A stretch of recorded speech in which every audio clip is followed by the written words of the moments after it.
Bismillahirrahmanirrahim. Assalamualaikum warahmatullahi wabarakatuh. Innal hamdalillah nahmaduhu wa nasta'inuhu wa nastaghfiruh wa na'udzu billahi min shururi anfusina wa min sayyiati a'malina. May yahdihillahu fala mudhillalah wa may yudlil fala hadiyalah. Asyhadu an la ilaha illallah wahdahu la syarikalah wa asyhadu anna Muhammadan 'abduhu wa rasuluh la nabiyya wa la rasula ba'dah.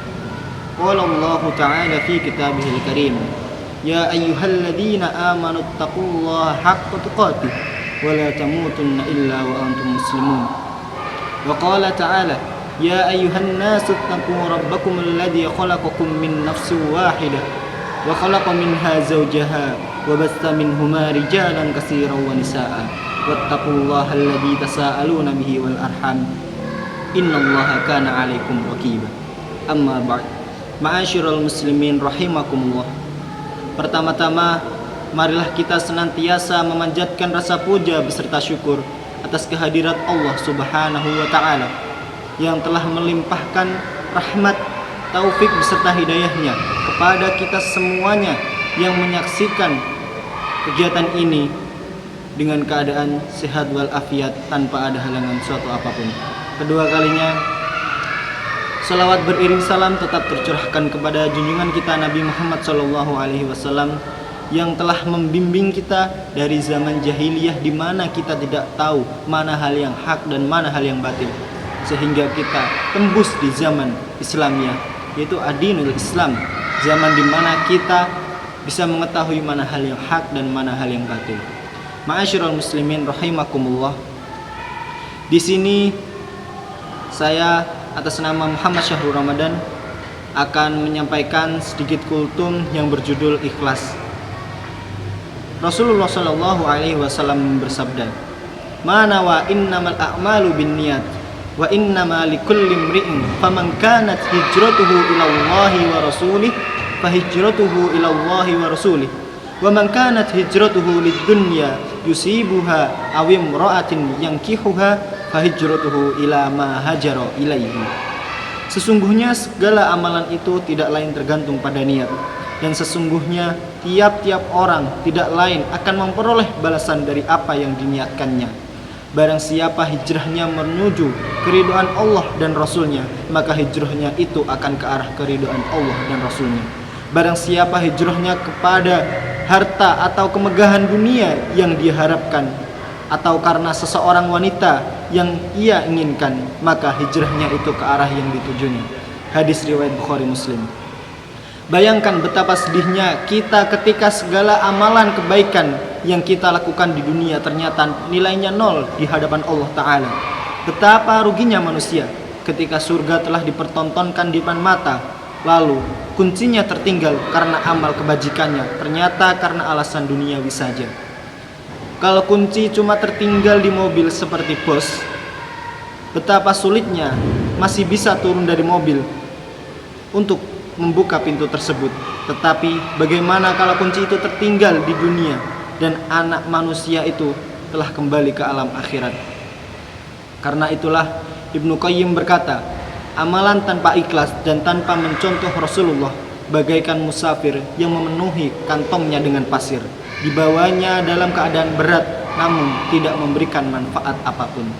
Karena itu pula manusia selalu digoda syaitan untuk berlaku ria. Boleh dikatakan musuh utama ikhlas adalah ria. Ulama mengatakan ria ada dua jenis. Pertama, disebut sebagai syirik akbar. Hal ini terjadi jika seseorang melakukan seluruh amalannya agar dilihat manusia. Itulah ria yang dilakukan oleh orang-orang yang munafik. Allah berfirman, A'udzu billahi minasyaitonir rajim. Innal munafiqina yukhadi'una Allah wa huwa khadi'uhum wa idza qamu ila sholati qamu kusala yura'una an-nasa wa la yadhkuruna Allah illa qalila. Sesungguhnya orang-orang munafik itu menipu Allah, dan Allah akan membalas tipuan mereka. Dan apabila mereka bermaksud ria dengan salat di hadapan manusia, dan tidaklah mereka menyebut Allah kecuali sedikit sekali. Quran surat An-Nisa ayat 142. Adapun yang kedua adalah riya yang terkadang menimpa orang yang beriman.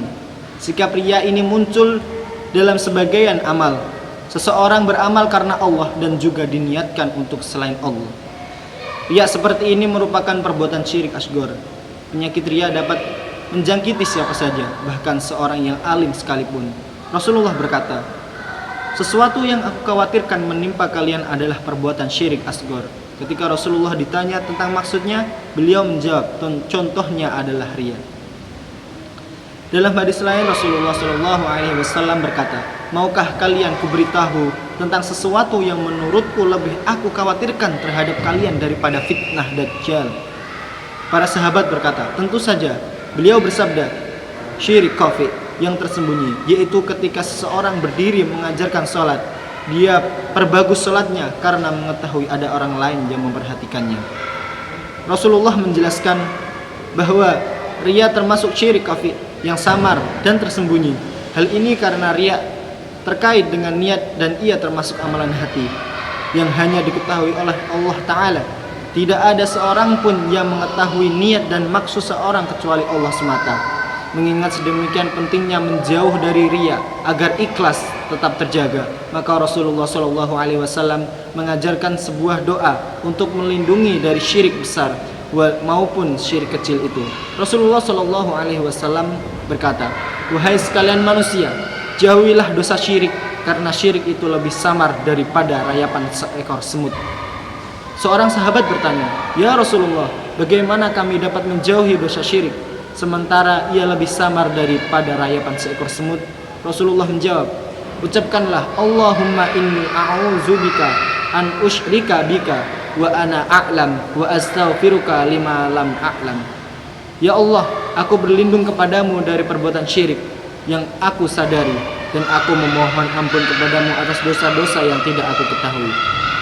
Cobalah kita renungkan sekali lagi tentang amalan kita. Sudahkah terbebas dari maksud duniawi? Jangan sampai ibadah yang kita lakukan siang dan malam menjadi sia-sia.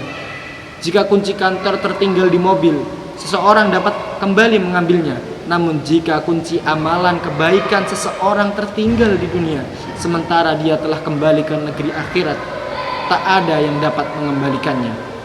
Sungguh, berlaku ikhlas memang berat, sebab urusan niat ada dalam hati. Maka tidaklah salah ketika Sufyan Ats-Tsauri berkata, tidaklah aku berusaha untuk membenahi sesuatu yang lebih berat daripada meluruskan niatku, karena niat itu senantiasa berbolak-balik. Semoga kita termasuk orang-orang yang pandai menjaga niat hingga ikhlas selalu hadir dalam segala aktivitas kita semuanya. Ma'asyiral muslimin rahimakumullah. Mungkin cukup sekian yang dapat saya sampaikan. Kurang lebihnya saya mohon maaf atas kekilafan yang telah saya sampaikan tadi.